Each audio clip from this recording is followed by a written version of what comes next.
So let's continue with this narrative from the Bible, the prophetic narrative of Joseph. It states, "And he, Joseph, dreamed yet another dream, and told it to his brethren, and said, Behold, I have dreamed a dream more. And behold, the sun and the moon and the 11 stars made obeisance to me. And he told it to his father and to his brethren. And his father rebuked him and said unto him, What is this dream that thou hast dreamed? Shall I and thy mother and thy brethren indeed come to bow down ourselves to thee, to the earth? And his brethren envied him, but his father observed the saying." Now, neither the biblical nor the Quranic narrative of Joseph shows where the sun, moon, and the 11 stars made obeisance to Joseph. Neither narrative.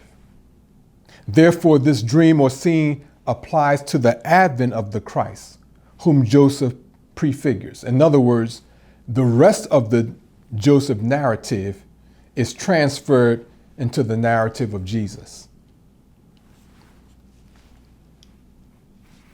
Now, this particular dream could refer, in its fulfillment, to the Honorable Louis Farrakhan's vision-like experience, wherein he was brought to the Great Mother Plane by the Honorable Elijah Muhammad in 1985. That's the Great Mother Plane, the UFO,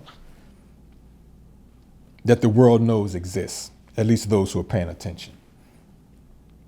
Well, while on the Great Mother Wheel or plane, the Honorable Louis Farrakhan received instructions from the Honorable Elijah Muhammad, and then was told that he would return to the Great Mother Plane after he completed a specific assignment.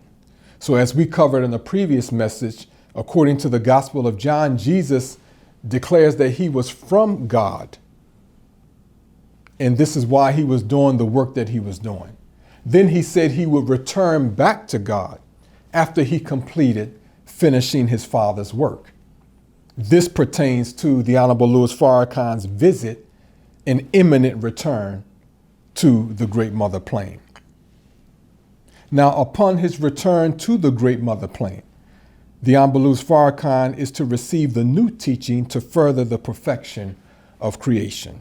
And this too is described in the book of Revelation. Now, again, some people who know or claim to know the Bible may not agree with what I'm saying because they're looking back 2,000 years ago. But you can't account for any of this 2,000 years ago. You cannot. You cannot. It's just wishful thinking. And if I had to roll a dice on that wishful thinking, then I will end up where the rest of those who rolled the dice on that wishful thinking are. A life unfulfilled with an expectation that's similar to some real fairy tale by our mortal enemies. And by the way, we still carry, some of us, our slave master's name, our slave master's diet, our slave master's way of life and culture, decadent culture.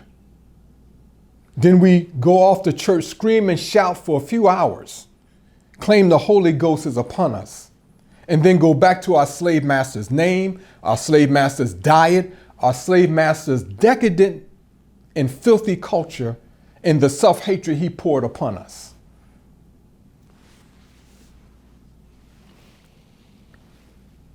Now you show me differently, because I've been there too.